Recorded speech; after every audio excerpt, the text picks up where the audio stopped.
Disclaimer. Don't own Naruto or anything else for that matter. Where's my money? The Legend of Namikaze Uzumaki Naruto October 10th. Screams. That's all that could be heard throughout Konoha, the strongest village in the elemental nations. Whether it be from civilians or the shinobi yelling out orders or the screams right before their deaths. The reason for this is because only a few days ago word had reached Konoha that the Kyuubi no Kitsune, the greatest of the Biju, was on its way towards Konoha and was now only a few hundred feet from the walls. Although for the fourth Hokage Namikaze Minato, the leader and strongest ninja Konoha has ever produced was only concentrated on the screams of one person, his wife Namikaze Uzumaki Kushina. She was currently in labor with their first child, a son. He wasn't even due for another 3 weeks, but Minato knew of only one way to stop the Kyuubi, and after a lengthy and hazard to his health argument with his wife, she agreed to the plans, which was why they had to induce the pregnancy. Finally, after what seemed like forever, both parents heard the sound of crying and knew that their family was finally finished, for however short it may be. With a nod, Minato looked at the nurse after she cleaned him and handed him to Kushina and left the family alone. "He looks just like you, Minato-kun," said Kushina, then added, "which means he must get the brains from me," with a laugh from the both of them. Suddenly the door opened and there stood 3 figures, the oldest of them the previous leader of the village, the Sandaime Hokage Sarutobi Hiruzen, with titles such as the God of Shinobi and the Professor. The next one was the legendary Sannin Jiraiya, the Great Toad Sage, a world-known pervert and student of the Sandaime and teacher to Konoha's Yellow Flash himself. And the last and youngest one was Hitaki Kakashi, student of Namikaze Minato. Sarutobi looked at the happy family for a few seconds with a smile on his face, but it soon dropped. "Minato, are you sure you want to do this? You know that I can do it," he said. Minato looked at his predecessor and said with a small sad smile, "Yes, I must do this. I knew what being Hokage meant and I swore to protect the village with my life." He looked at his student, then his teacher, next was the old man himself, then finally to his wife and son. "Besides, he won't be alone. Naruto will have all of you when I'm gone." Jiraiya looked at his apprentice, Naruto still went with the name I see. Minato and Kushina smiled at him and said together, "It was your best book," which had Sarutobi and Kakashi to chuckle and Jiraiya to pout. As they were going to continue their conversation, a loud roar echoed throughout Konoha. Minato sighed and looked at his wife as she held onto their son. He noticed that she was still pale but didn't think much of it. "It's time, Kushina. I must leave now before more people die." He walked over to her and kissed her long and hard and hugged her for what seemed way too short for either of them. He took his son into his arms and kissed his forehead, causing Naruto to wake up and grab a lock of his spiky yellow hair dangling in his son's face, causing a yelp to come from the strongest ninja alive and laughs from everyone else in the room. With a final kiss and hug to his wife, he and the others left to face the Kyuubi and allow Kushina to rest, never noticing the growing pile of blood. On the way to the wall, they stopped at the Hokage Tower to pick up the supplies. When they arrived at the wall, Minato bit his finger and went through some hand seals and called out Kuchio's no jutsu, and once the smoke cleared, a giant toad appeared. He looked around him and spotted the group. "What did you call me for, Minato?" he asked. Minato looked up at him and said, "I need you, Gamabunta, to take me and my son to the Kyuubi, then hold him as long as you can while I prepare the jutsu." The newly named Gamabunta looked wide-eyed at that, then said, "So you're going to use it after all? Alright, let's get going." And with that said, Minato with Naruto in his arms jumped onto Gamabunta and raced off where his ninja were stalling the Kyuubi. When the trio arrived, the ninja cheered for their leader. As Minato looked around at the damage, his eyes finally landed on the Kyuubi. "Gamabunta, hold it as long as you can while I draw the seals on Naruto." Gamabunta replied, "I'll do my best, but I won't last long against that kind of power." As Gamabunta attacked and dodged the Kyuubi, Minato started the delicate process of drawing the seals on his son's stomach. As he finished, he planted a kiss to his son's forehead and started the sequence of seals for the jutsu. "Kyuubi, I do not know why you are attacking, but I cannot let you continue," he yelled at the beast. As he finished the last seal, he yelled out, "Shiki Fujin." There was a bright flash and the other ninja stopped what they were doing to watch. They were shocked at what they saw. "What have you called me for, mortal?" a voice asked. As Minato looked behind him, he saw the Shinigami. It had fangs poking out of its mouth with horns on its head and purple skin. It also had a large knife like Gamabunta. He looked it in its eyes and said low enough so only the Shinigami could hear him, "Shinigami-sama, I have summoned you to seal the Kyuubi into my son to stop its destruction." Shinigami looked at Kyuubi and said, "Very well, but as stated, I will have your soul as payment." "Hi, arigato Shinigami-sama." Minato watched as the Shinigami's arm went through him to the Kyuubi and stuck its hand into the creature. As it pulled back, it brought with it the soul of the beast, but it was not acting like it was before. It looked around as if it didn't recognize where it was. As the Shinigami placed its soul into his son, he finished the process by drawing the remaining seals on his son's stomach before he died. As he finished, he saw the same three people arrived next to him, but before he could say anything though, Sarutobi spoke up. "Minato, I'm sorry, but there were complications with Kushina after we left. She was bleeding and the doctors couldn't stop it.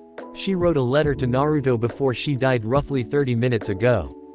Minato looked on wide-eyed. That was not supposed to happen. She was supposed to raise their son. Hear his first words, watch his first step, watch him as he entered his first day at the academy. He let a few tears fall from his face before he looked back up. "Sarutobi, tell the people my last wish is for them to see my son as the hero he is.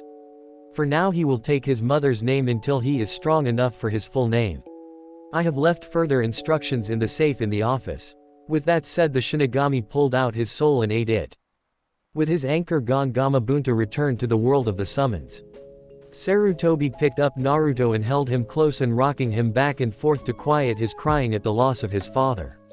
Jiraiya looked at his student before picking him up as the rest of the shinobi and kunoichi surrounded their fallen leader. After the Sandaime issued orders, the two adults, one young teen, and one baby left back to the village. As Minato opened his eyes, he suspected to be in the belly of the Shinigami. He did not expect to be in a throne-like room with who he assumed is the Shinigami, as he looked different from before, looking at him and saying, "We have much to discuss." A little boy with blonde hair, blue eyes, and 3 whiskers-like marks on each cheek was running from a crowd of villagers and shinobi trying to find a place to hide. Today was his 5th birthday and he wanted to enjoy the festival like everyone else, so he ignored the warnings of Sandaime Gigi and had left the safety of his apartment. The reason a boy so young that was living on his own is because on his 4th birthday the orphanage had kicked him out, saying, "You're old enough, demon, so get out of here and die." He had been living on the streets for 6 months before his Gigi had found out what happened and had managed to get him an apartment in the slums section of Konoha, the only place that would allow Naruto to live. As he ran, he turned a corner and realized his mistake when he saw it was a dead end. He turned around only to find that he was already trapped. He looked at the villagers brandishing their weapons, yelling obscenities at him, and looked at the ninja also amongst the crowd and on the roofs of the adjacent buildings also getting out their kunai and shurikens and any other weapons they had. Some were even going through hand seals taunting him. Naruto started to panic and yelled out things like, "Why are you doing this?" and "What have I ever done to you?" This only seemed to anger the crowd more as they started yelling back, "You're a demon," and "How dare you? You killed our families, you little Kyuubi brat, and now we're going to finish what the Yondaime started." With that, they charged the poor boy and started kicking him and hitting him. Then they cut him and stabbed him with their weapons. After about 10 minutes of that, one ninja picked him up and started banging his head against the wall, watching as more and more blood dripped from his head. As Naruto started drifting to unconsciousness, he saw the same man's eyes turn red with 2 tomos in each eye. He started going through hand seals and called out Kaden, Gokaku no Jutsu, before he took a deep breath and a large ball of fire shot out of his mouth and engulfed Naruto. The last thing he heard were the people cheering for the demon's death. During their cheering, they all suddenly stopped when they felt a lot of killing intent. They all turned around and saw one very pissed off Sandaime Hokage. "Anbu," he yelled. Suddenly he was surrounded by at least 20 Anbu. "Kill the villagers and take the shinobi to Ibiki, then after he's done with them, execute them." All of the Anbu chorused, "Hi," and started. The Sandaime ran over to Naruto with Inu and Neiko, 2 of just many Anbu who had guarded the boy since his birth, and was horrified at what they saw. He gently picked him up and did a quick Shunshin no Jutsu and teleported to the hospital. He quickly ran in and called for the best doctor, which happened to be one of the few who did not hate the boy.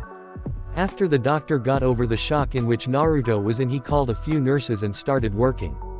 After a couple of hours, the doctor came back out. The Sandaime immediately started asking questions. How is he, doctor?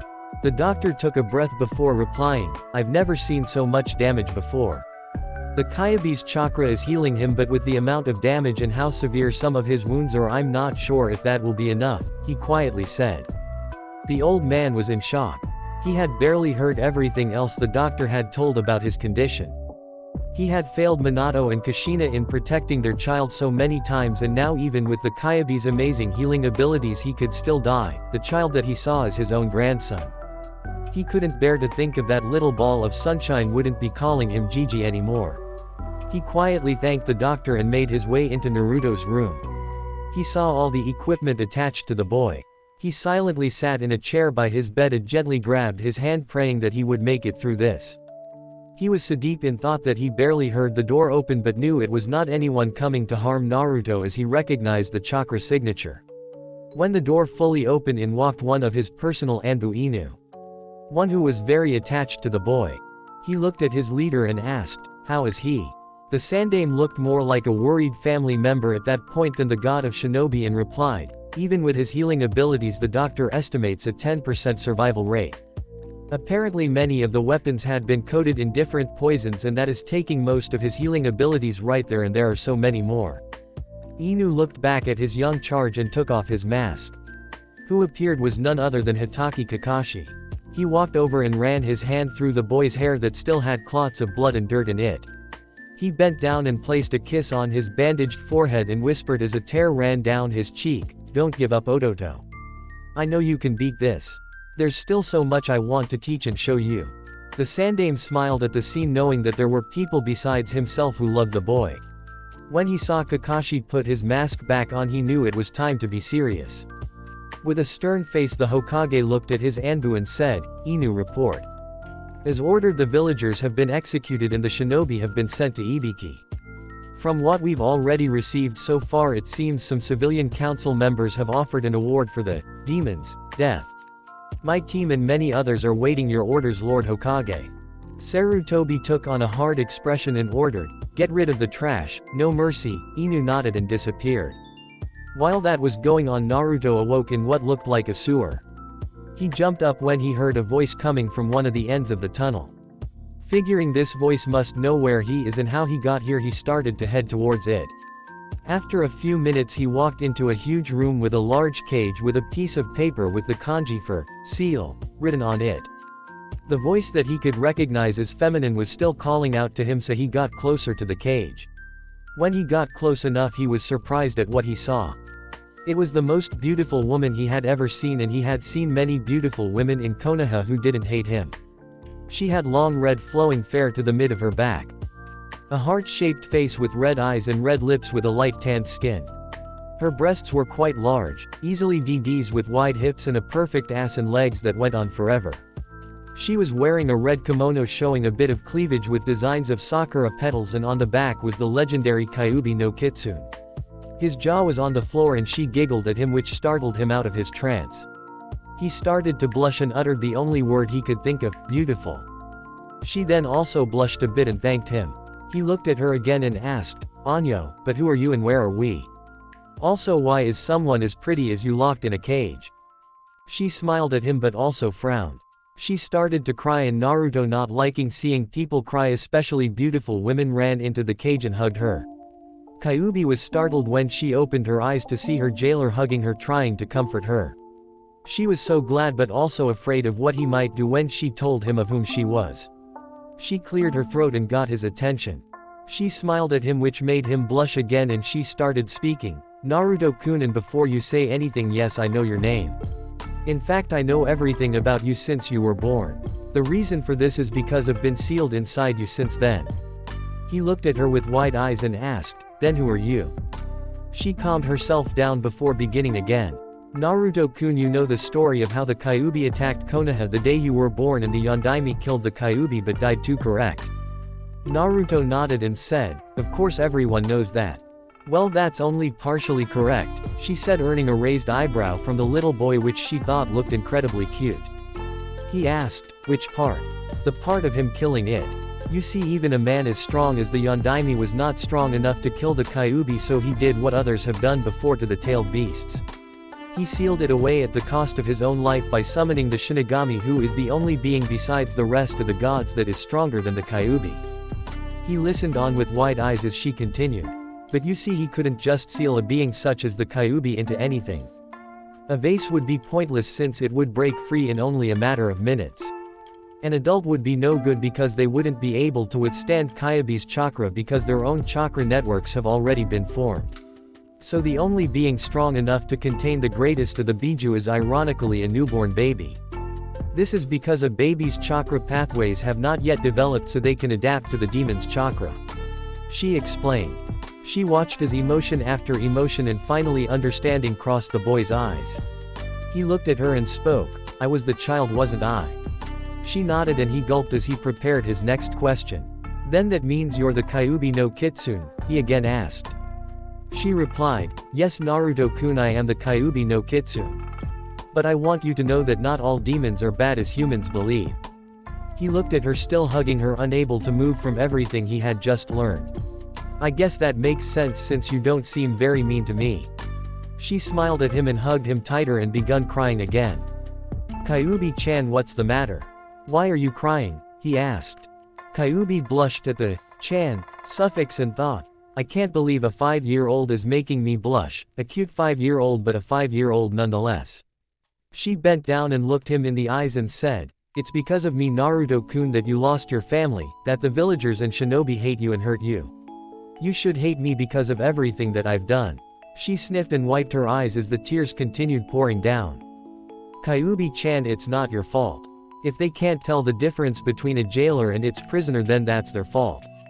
Besides, I have a feeling that the reason I heal so quickly is because of you, so you've been helping me without me even having to ask you for help." He smiled at her as he wiped the tears from her face. She looked at him shocked, thinking, how can he be so kind and caring after everything he's been through? "I promise you, Naruto, I'll always be there for you." She smiled and hugged him tighter as he let her rest her head on his shoulder. After a few minutes of letting her calm down and straighten herself out, he asked her where they were. She laughed nervously since she had forgotten that question. "Well, Naru-kun, damn Naru-kun, now what the hell's wrong with me? We are in your mind right now. The reason it looks like a sewer is because it represents what you are usually feeling, and you usually feel sad and lonely, which gets you the sewer. Since you're here now, why don't you try to change the scenery to something better?" He agreed and closed his eyes. His eyebrows scrunched up in concentration looked so cute to her she had to restrain herself from glomping him. When he had the image in his head, he heard a gasp from who he assumed was Kyuubi and opened his eyes. It was exactly like he imagined, only more lively. There was forest behind them and you were able to see some animals in it. To the right was a waterfall with a pond big enough to bath in or swim or anything else, hint hint, adult stuff, nosebleed. In front of them was a wide open plain with animals roaming around, and way off into the distance you could see snow-covered mountains. Kyuubi looked around, awestruck at how beautiful it was. She turned around and this time did glomp Naruto, repeating how beautiful it was. He motioned to her neck and she felt a choker there. "That is basically the seal in all this, the cage. I've allowed you to alter anything you like and to add anything also." He smiled at her as she once again cried, but this time of tears of happiness. After walking around a bit, Naruto grabbed Kyuubi's hand and motioned for them to sit down. When they did, she could see the hesitation on his face. "What's the matter, Naru-kun? You can ask me anything, you know." He looked into her eyes and knew that what he was about to ask was big, but he believed her. "Q-chan," he started. She blushed at her new nickname but let him continue. "If you're willing to tell me, I would like to know why you attacked Konoha." She looked at him for a few seconds, then nodded her head. "I was sleeping in my den when I was attacked by a man who had yellow slitted eyes and smelled like snakes and used snakes in his jutsu. I chased him out of my den and turned around to go back in, but as I turned around there was another man there. Unlike the other man, his eyes were red with 3 tomos in each eye that morphed together, and he used one of his eye's powers to trap me into a powerful genjutsu. He tortured me in my human form for 72 hours in that genjutsu, when in reality it had only been a second in the real world. He then used my broken mind to control me and had me attack Konoha. The rest you know, but even though I don't know the first man, I do know who the second one was. Naruto looked at her with wide eyes. What happened to her was terrible. He quickly hugged her, telling her everything was okay as she began to cry. I believe I know who the man who attacked you first. He sounds like the snake Sannin Orochimaru who betrayed the leaf shortly after the Yondaime was chosen for Hokage. What was the name of the second person? I know him because he had used me before using the same method to attack Konoha during the reign of the Shodai. Luckily with the Shodai's bloodline he was able to stop me and the man, but he still lives after all these years. He knew he would need help of controlling me again, which is why he used the first man to distract me. The name of that man is Uchiha Madara. Naruto was once again shocked. The man who helped found Konoha has tried to destroy it at least twice. Not only that, but he'd have to be over 100 years old by now. Q-chan, do you know how he is still alive? She nodded and asked, Naruto-kun, do you know where bloodlines originate from? He shook his head and she explained. You see, about 90% of the world's bloodlines originate from demons. The other 10% come from the gods. Reason there are more demonic bloodlines is because before the age of ninja, humans and demons lived together in peace. There were a few humans and demons of course that didn't get along as well. Well, some of those demons fell in love with the humans and they had children. From this is where most bloodlines started. After many generations the bloodlines got stronger, but with that the humans got greedy, wanting that power for themselves. Since I was the strongest of demons about a century before the Rakudo Sennin, I was attacked by a group of men wanting my power. They used an ancient demonic spell to take some of my power before I managed to drive half of them away after I killed the other half. This is how the Sharingan was created. I was not worried about my power being taken because unknown to humans, when a demon's power is taken unwillingly there are problems that come with that power. For one, since I am a female, any male that uses my power will start to lose their sanity, and the longer they keep that eye activated the faster it happens. Second, in order to achieve the second to last form of the Sharingan the user must kill their best friend. This happens to both males and females. This form is called the Mangekyo Sharingan. The longer the user uses this form the faster they lose the sight of their eyes. Truly a wonderful side effect for a Dujutsu user. But the final form of the Sharingan is how Madara still lives today. This form is called the Eternal Mangekyo Sharingan. This form grants the user eternal youth and immortality. In order to achieve this form you must take the eyes of another Mangekyo Sharingan user, but not just any, it must be your own relative. The closer the blood is the more successful it will be. Madara took the eyes of his brother to achieve his form, and so far he is the only one who has achieved this.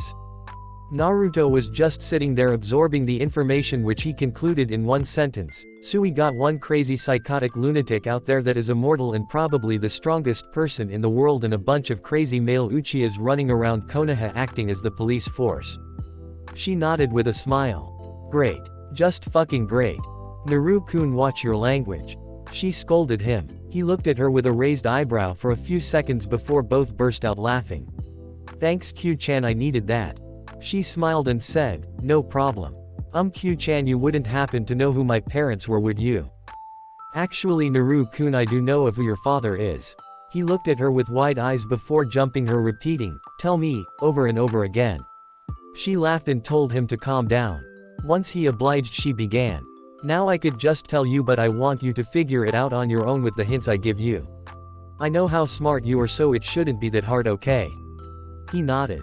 She smiled and said, alright, now tell me your hair color and eye color. He just told her, yellow hair, blue eyes. She nodded, trying to keep from imaging the look on his face when he finds out. Good, now who else in Konoha has that combination? He thought for a second and came up with the Yamanakas, but their hair wasn't spiky like his and the hair and eye color were a lighter shade. He remembered Senju Tsunade had a closer shade of hair color to him in a picture he saw in Gigi's office once, but she would have known he wasn't a demon and come back for him if they were related due to her being a med nin. He tried to think of anyone else and could only think of one other person. It was so far-fetched but made the most sense. Why he chose him and not another child. Why he didn't have a father growing up, because he was dead and didn't abandon him like the villagers said. Hell, now that he thought about it, he really did just look like a chibi Yondaime with whisker marks. He looked back up at her and she knew he figured it out by the look in his eyes. My father is the Yondaime. It was more of a statement than a question, but she nodded anyways. This time it was her who hugged him to comfort him when he started to cry. She said soothing words to calm him down. After a while he looked at her and asked her, why? She smiled a sad smile and replied, I had heard a lot about the Yondaime during my time outside, and I heard he was an honorable man who loved his village and the precious people inside it. I don't think he could have asked for someone else's child if he couldn't use his own. But instead of asking me, why don't you ask him? He just stared at her like she had grown a second head and said, huh. She pointed behind him at there stood 3 figures, 2 males and a female. The only female had fiery orange-red hair with emerald-looking eyes. She had the body of a kunoichi. The first male his eyes landed on looked exactly like the Yondaime. From the hair, eyes, even the famous coat he wore. The last male had on what looked like a black suit. He had black hair and black eyes. The only thing that didn't seem black was his skin. The man in the suit stepped forward and introduced himself. Hello young Naruto. I am the Shinigami and these 2 are your parents, your mother Uzumaki Kushina and your father Namikaze Minato. Everything that Kyuubi has told you is true, by the way, even though I knew you believed her anyways with being a god and all. He chuckled at his own joke, but when he realized no one else did he started mumbling about, no sense of humor. Kushina and Minato looked at each other and nodded their heads and grabbed each other's hand and walked towards Naruto. When he didn't move he heard Kyuubi whisper in his ear, go Naruto. Go towards your parents. And with that she gave him a little push, and that was all that was needed as he sprinted towards his parents as they bent down and he tackled them crying into their shoulders. They just held him tight, cooing him. Kyuubi looked on with tears in her eyes. Shinigami walked past them towards Kyuubi. Kyuubi, how are you? I'm good Shinigami-sama. I don't think I'd rather be in anybody else. As I'm sure you've been watching, I'm amazed at how kind and caring Naru-kun is and how he hasn't lost his sanity with everything that's happened to him. Shinigami just smirked at Naru-kun, and agreed. Indeed he has a very strong spirit, but do you remember when you were first sealed that I had made a deal with Minato that when Naruto first met you that he would be here as well? She nodded and said, yes I remember, and I'm glad you allowed his mother to come as well. I'm relieved that she didn't abandon him, but still sad that he had to grow up these past 5 years alone. Shinigami just nodded his head as he watched the family. While those 2 were talking, the family had finally calmed down when both parents noticed something while hugging their son. When they both looked at each other they saw the same conclusion that they hoped wasn't real, and then looked down at Naruto. Kushina spoke first. Naru-chan, she said, getting his attention. He blushed at the nickname as Kushina smiled at him while Minato chuckled. Naruto, we need you to lift up your shirt so we can confirm something, okay sweetie? She said, giving him a gentle hug. He slowly nodded his head, having a good idea what they wanted to see. He slowly lifted his shirt and both parents gasped at what they saw. Their child, their only child, their little Naruto was horribly malnourished. You could easily count every rib and the signs of his pelvis too. Both parents were curious at how their village could let this happen to their son, yet alone any child, but before either could ask any questions a cough alerted them to Kyuubi. Before you 2 start asking questions, it might be easier to watch what has happened to your son for the past 5 years. With his photographic memory in mine I've been able to record everything that's happened to him, conscious and unconscious, she suggested. Naruto looked ready to panic that his parents were going to find out what has happened so far and even things he hasn't. With a hand on each shoulder from both Kushina and Minato they asked him if it was okay. With a slow nod a large television screen appeared in front of them and a couch behind them. Getting the idea they sat down and started watching from the moment Kyuubi was sealed into Naruto. They watched as Sarutobi announced to the village how Kyuubi was sealed in Naruto and how he was a hero only for the villagers and shinobi to call for his death. How when he brought Naruto to the council shortly thereafter, and once again the civilian side of the council called for his death and even some tried to attack him. They watched Danzo try to get the boy to make him into a weapon. The only good part from that was that except for the Uchiha clan head every other clan head was respecting Minato's wishes. They watched his treatment in the orphanage where he had to sleep and what he barely got to eat. When he was kicked out on his 4th birthday and what was said to him till 6 months later when the Sandame found out and got Naruto an apartment in the slums. Till finally they watched how he was running from the villagers and ninja on his current birthday to their attack on him and how an Uchiha used a Kaden jutsu to burn him. Then how shortly after Sarutobi arrived pissed off to the news the doctor gave him that startled all three of them and Kyuubi because she had been so busy she didn't even notice. Minato and Kushina were glad at how Kakashi viewed and how much he cared for their son. They were going to make him an honorary member of their clan after Naruto's birth. During the viewing, Kushina and Minato were shaking from the crying and rage towards their village. They would take glances at Naruto or hold him tighter during certain viewings and would sometimes see a look of shock on the boy's face from things he found out. At the end they each took some long breaths to handle their emotions. The first to speak was Naruto. "Anyo Otu-san, Okawa-san, who was that man that called me Ototo? I recognize him as an Anbu who protects me a lot." Minato and Kushina smiled at their son and were surprised at how smart he is, but he is their son. Minato spoke next and said, "That man was Hitaki Kakashi Naruto-kun.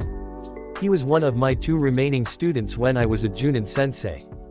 Then Kushina spoke up, "He is a good and honorable man and we were going to surprise him by making him an honorary member of our clan after you were born, but as you know things don't always work out the way you want them to." During this conversation the Shinigami and Kyuubi walked over to them to get their attention. Shinigami cleared his throat and began, "I'm sorry to break this up, but as you recall the reason Naruto is here is because of the attack on him. Unfortunately, due to the circumstance of his injuries, not even Kyuubi's healing abilities will heal him and he is slowly dying." He paused here waiting for an outburst and was not disappointed. As he calmed the 2 parents, one female Biju, and one 5-year-old, he continued. "Now the reason for this is because Kyuubi cannot use more of her chakra because of the seal. If we were to change it to allow more of her chakra then he will be alright, but this does come at a cost." He paused again to let that set in and continued, "Now the seal originally would slowly purify Kyuubi's chakra into Naruto's own, adding to his reserves, and by the time he reached 25 it would be complete and Kyuubi could either come with me to the afterlife or become human with cage level strength. Now because of the recent development these conditions are still there with some minor changes and additions. For one, the age this would be complete would be 16, and because of adding more demonic chakra to Naruto's system he will have a new bloodline in addition to the ones he has already, but will be slightly demonic but no more than any other person with a demonic bloodline." As he looked at the expressions on their faces ranging from shock to curiosity, he was about to continue when Naruto interrupted him, "Anyo Shinigami, what does this bloodline do?" Shinigami had a twitch in his eye at the nickname while the other 3 were laughing their asses off and he could swear he heard all the other gods laughing at him. After mumbling to himself for a few minutes he explained the bloodline. "Well, obviously you will have an advanced healing ability, even more so than now. So you'll be immune to pretty much every kind of poison out there and you'll even be able to regrow limbs. The only ways to be killed will be having your head chopped off or your body is completely destroyed to the cellular level. But the best part in my opinion is eternal youth. You'll stop aging at 25 and live to an old age of about 150. Also, of course, this is passable to any children you have and any mates you have." He had a perverted giggle at the end along with Minato while the women were glaring daggers at them. "Anyo, what are mates?" Naruto asked. Everyone started sweating until they all said together, "You'll find out when you're older." Naruto just sweat dropped at that but let it go for now. Meanwhile Kyuubi was sporting a huge blush that did not go unnoticed by the parents. They looked at each other in silent communication and nodded their heads. Kushina walked over to Kyuubi who noticed and started sweating. As she pulled her away from the others she took on a serious expression and said, "Explain." Kyuubi started stuttering saying, I don't know what you mean." Kushina gave her a hard look before smiling at her which freaked out Kyuubi and said, "I approve." Kyuubi just stared at her and said, "Huh." Kushina continued smiling and said, "Minato and I approve of you being Naruto's mate or one of his mates until he's older, of course. I've seen how much you care about him and how much he cares about you, and I have a feeling it will only get deeper as he gets older. Just promise me that you'll always be there for him and love him." Kyuubi looked on in shock and thought, "Am I that easy to read?" but started smiling and had a tear run down her cheek as she hugged her future mother-in-law and whispered, "Thank you and I promise." Kushina just smiled back and hugged her but got a deviously grin on her face and added, "Just make sure to give me lots and lots of grandchildren." Kyuubi just looked at her shocked before her face turned redder and redder before passing out. Kushina just laughed before picking her back up and heading back to where the others were sitting on the couch and some newly appeared furniture. She had Minato, who was sitting next to Naruto, on the couch move and laid Kyuubi on the couch with her head on Naruto's lap. Minato and Shinigami chuckled while Naruto merely raised an eyebrow as he subconsciously ran his hand through her hair while looking at his mother and asking, "What happened?" She just smiled the deviously grin again and said, "Girl talk." As they got back on topic, Naruto looked down at Kyuubi and asked, "What will happen to her if I don't accept?" Shinigami just said, "She will cease to exist as the seal hasn't finished its job." Naruto's neck snapped back up at Shinigami and said, "All to it. I won't let someone precious to me let that happen to them." The remaining conscious adults smiled at that and Shinigami said, "Before we begin, is there anything else you two would like to say? Once the process is complete, I'll have to take you back to the afterlife." Minato stepped up to his son and hugged him before saying, "Son, no matter what you want to do with your life, know we will always support you. As you may have remembered, Shinigami mentioned that you already have bloodlines, one from your mother and one from myself. We won't tell you what they are because where's the fun in that, but you can find out in the clan estate. It is located about a mile in the forest behind the Hokage monument. The estate is protected by seals, so when you find the front gate, just apply some blood to it and it will open. Also, don't mess with anything that you know you aren't ready for in there. Wait until you're strong enough to protect your precious people before taking your full name.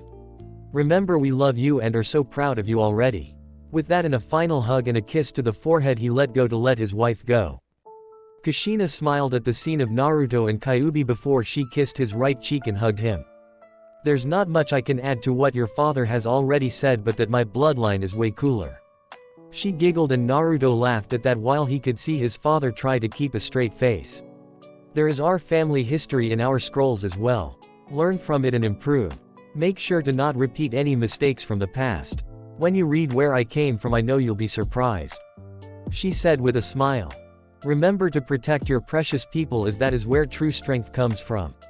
I love you, my little Naru-chan, and never forget that," she finished as she hugged him one last time and this time kissed his left cheek. Naruto cried, knowing this will most likely be the last time he'll see his parents before he joins them in the afterlife. After that was done, Shinigami has Naruto wake Kyuubi to start the process. "Q-chan. Time to get up, Q-chan." She snuggled more into his lap and mumbled, "Few more minutes, Naru-kun," which had him smile at her and blush and the others to chuckle. He shook her a little more until she finally started opening her eyes. She finally realized where she was and blushed and jumped to the other side of the couch. Shinigami chuckled once more before saying, "Now that Sleeping Beauty is up, we can begin." Kyuubi was confused until Naruto explained what she missed before she jumped up and hugged both Minato and Kushina, and they hugged her back. Kushina decided to have one last teasing moment before leaving and said, "Now remember, Q, what you promised, and I want at least 3. She giggled at her blushing face before hugging her once more and kissing her forehead and whispering in her ear, "Take good care of my Sochi-yome, daughter-in-law." Kyuubi looked at her smiling face before she nodded her head and smiled back. Once she was back next to Shinigami and Naruto, Shinigami had the seal appear and was about to start when Naruto asked him a question, "Nay Shinigami, is there others like me?"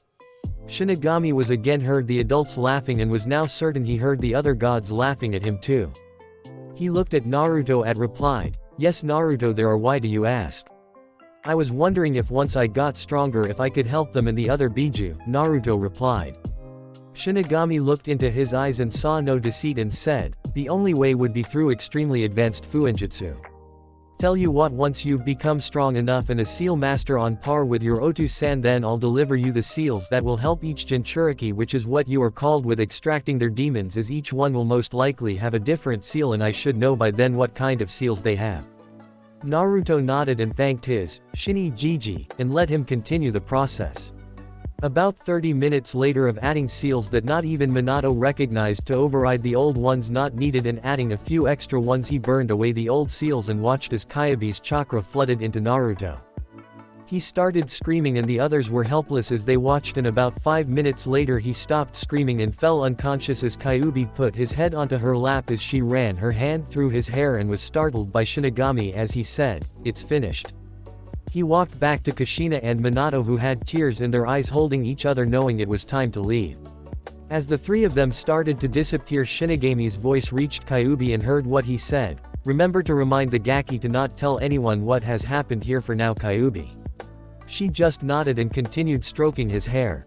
After sleeping for 16 hours straight, Naruto slowly opened his eyes and was expecting to be in his mind, but recognized that he was in a hospital. He was about to think all of that was a dream until he heard a familiar lovely voice. It wasn't a dream, Naru-kun, it was all real. Shinigami-sama said not to mention anything that happened for now. Also to speak to me, just think it and I'll be able to hear you. Naruto just blinked before closing his eyes and thought, how are you doing, Q-chan? Kyuubi blushed as the very first thought was of her well-being. I'm doing fine, Naru-kun, now that I know you're okay. Naruto just gave her a mental hug and opened his eyes to look around the room. So what do you think I should do now, Q-chan?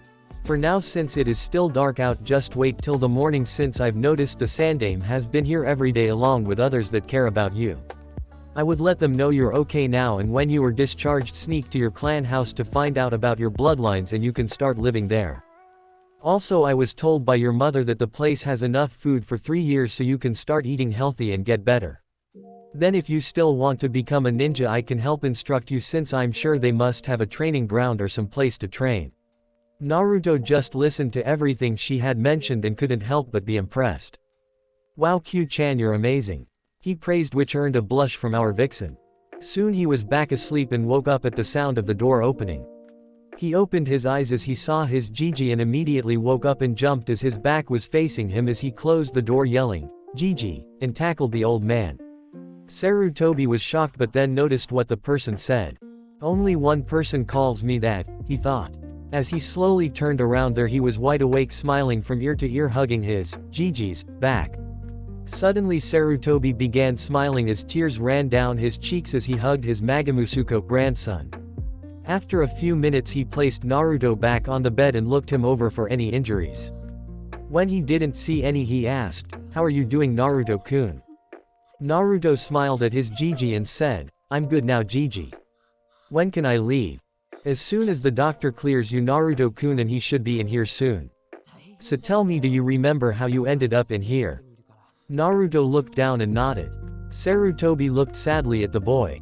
To be only 5, but to be through things not even a veteran ninja would have, he thought. Do you want to talk about it, Naruto-kun? You know I'm always here for you. Naruto just hugged his Gigi and started crying. Even though he's cried with Q-chan and his parents about it, it still hurts. Sarutobi just hugged him tighter and just rocked him back and forth, saying, it'll be alright, Naruto-kun, it'll be alright. After a few minutes the door opened and the doctor walked in. He was shocked as he saw his little patient awake and hugging the Sandame, but smiled at the scene. He walked over to Naruto and began checking him for injuries. After the okay, he discharged Naruto after hugging the boy to let him know that he's not alone. Sarutobi did a quick Shunshin no Jutsu to avoid any villagers and appeared in his office, where he spent the rest of the day with the boy and any Anbu or other people who were worried about him. After a stop at Ichiraku Ramen, in which Naruto set a new record for eating 33 bowls, they left to his apartment, where he wished Naruto good night. Naruto and Kyuubi decided to wait a couple weeks until things calmed down to head to the estate. Once night fell, though, he headed off. It took him 20 minutes just to get to the forest on top of the Hokage monument. After an hour of traveling as quietly as possible into the forest, he finally found it. The place was huge. He found the front gate and, like his Otu-san mentioned, applied his blood to it after a quick bite of his sharpened canines. The lock glowed for a few seconds, then there was an unlocking sound, so Naruto slowly pushed the gate open. After he got through and relocked it, he noticed there were many houses, and the one in the middle he guessed was the clan head's house. The land was overgrown with grass and weeds, and he decided to take care of that problem when he had a chance. He slowly walked to the main house and noticed even though no one's lived here for 5 years, the houses looked well kept on the outside. As he arrived at the door of the main house, he noticed the same lock on the gate, so he applied blood once again and after a few seconds opened the door. When he walked inside, he was awestruck at what he saw. The place looked even bigger on the inside. The only noticeable problem was that the place was dusty as hell, but he figured after 5 years could do that. After traveling for about 10 minutes he came upon the main bedroom and decided to explore the rest of the house in the morning.